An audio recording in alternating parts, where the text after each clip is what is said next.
The Lerman family originated from Europe. Our father was actually born in Canada, but the family had recently moved from Europe to Winnipeg, Manitoba, and from there they moved to Rock Island, Illinois, where his father was actually an all-purpose fellow in a synagogue. He also was the local butcher. He died suddenly when Dad was only 10 years old, leaving a wife and 5 children.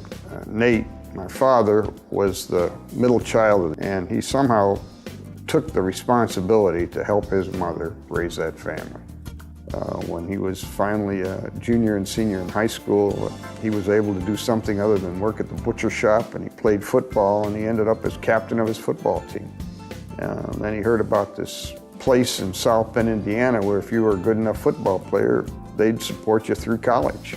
My father, who thought he could get in there and compete with anybody and anything, and so he was determined he could come and play football at Notre Dame and get a college education. He came here in 1931, played on the freshman football team, made some terrific play that proceeded to show that he wasn't that good by knocking him out completely, breaking his ankle, and that was the end of his football career.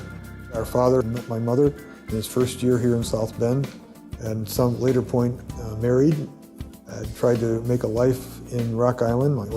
What our father did at that time was he started a trucking firm, and he drove his own trucks. He would pick up trucks that were in bad shape, he'd repair them and sell them, and of course he would try to run freight. He had his own freight company called Lerman Freight Lines.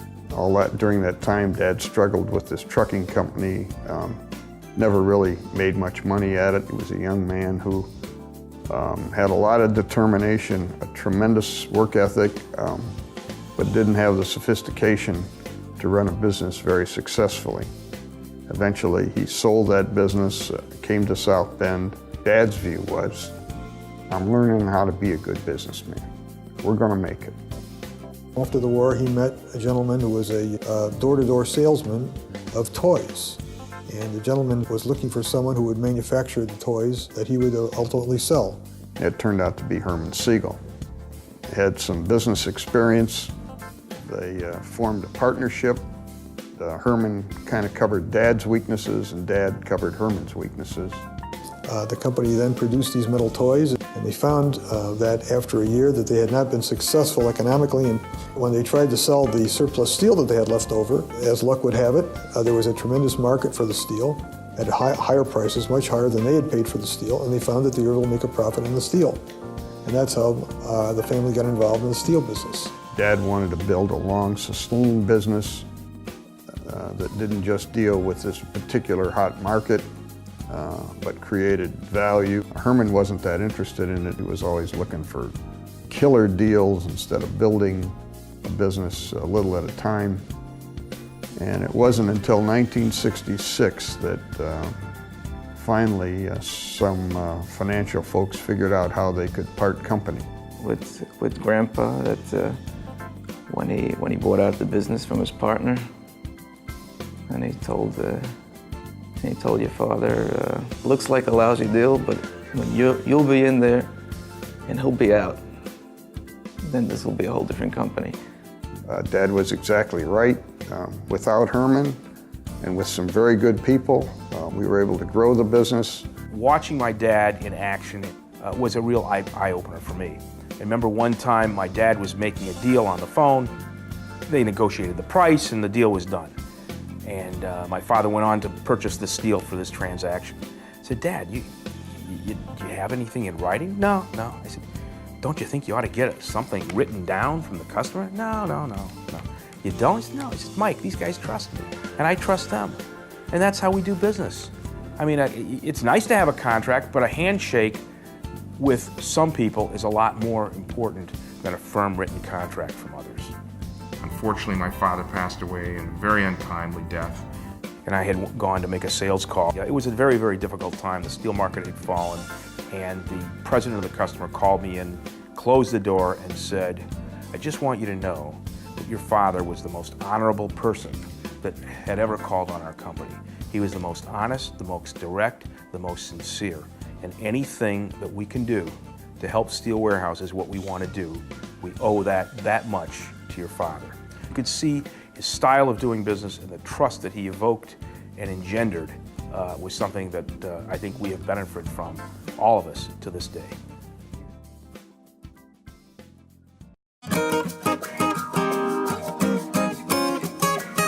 At Steel Warehouse, our unique people find ways to develop new technologies and services for our customers. The continual reinvestment in these initiatives has led our growth and longevity. This is our commitment to the future.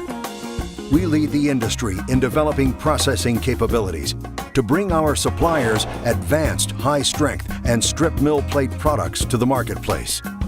To this day, we can pickle, slit, and temper pass level thicker, higher strength grades than anyone in the industry.